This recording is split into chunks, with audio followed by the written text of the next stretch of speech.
महाभारत का एक मुख्य पात्र शिखंडी कैसे बना एक स्त्री से पुरुष, क्यों बना वो भीष्म पितामह की मृत्यु का कारण, इसी बारे में आज चर्चा करेंगे दोस्तों।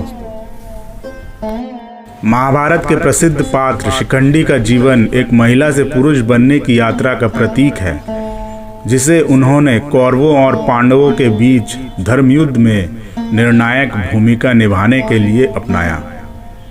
कथा के अनुसार शिखंडी सिर्फ कुछ आयु तक ही स्त्री शरीर में रहे और फिर वो पूरी तरह से पुरुष हो गए थे।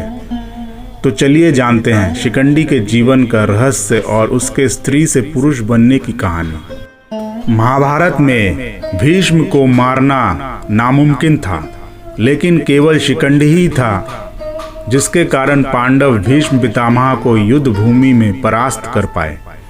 भीष्म किसी भी स्त्री पर हथियार नहीं उठाते और शिखंडी ने इस बात का फायदा उठाया था। महाभारत में शिखंडी का चरित्र बेहद दिलचस्प और रहस्यमय था। हर किसी के मन में यह सवाल जरूर आता है कि शिखंडी ने ऐसा क्या किया कि उसे स्त्री और पुरुष दोनों बनकर जीना पड़ा। तो इसे समझने के लिए चलिए जानते हैं शिखंडी की पूर्व जन्म की कथा। कथा के अनुसार शिखंडी का पूर्व जन्म में नाम अंबा था। यह काशी नरेश की 3 पुत्रियों अंबा, अंबिका और अंबालिका में सबसे बड़ी थी।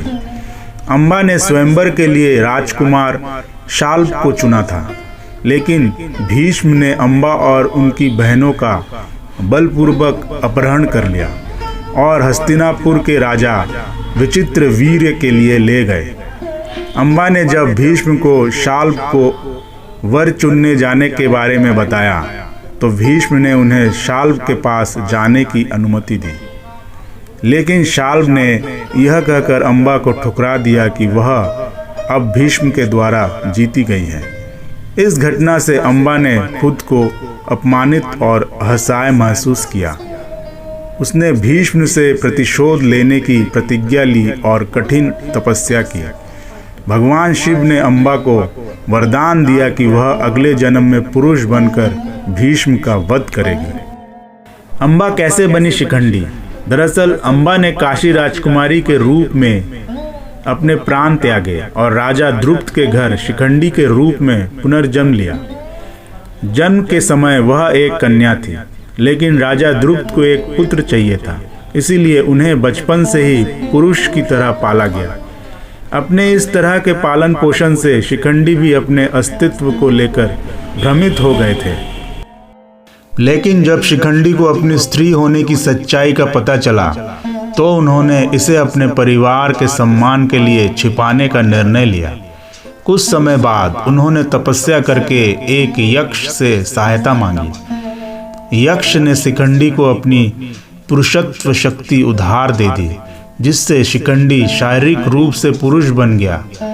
जब महाभारत में भीष्म पितामह के सामने शिखंडी आया तो भीष्म उस पर हथियार नहीं उठा सके, क्योंकि शिखंडी पहले स्त्री था।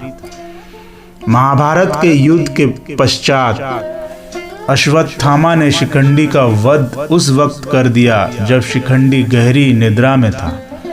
शिखंडी के वध के ठीक बाद उस यक्ष को शिखंडी का पुरुषत्व वापस मिल गया, जिसने इसे शिखंडी को प्रदान किया था। दोस्तों, यह जानकारी आपको कैसी लगी कमेंट बॉक्स में लिख के जरूर बताएं।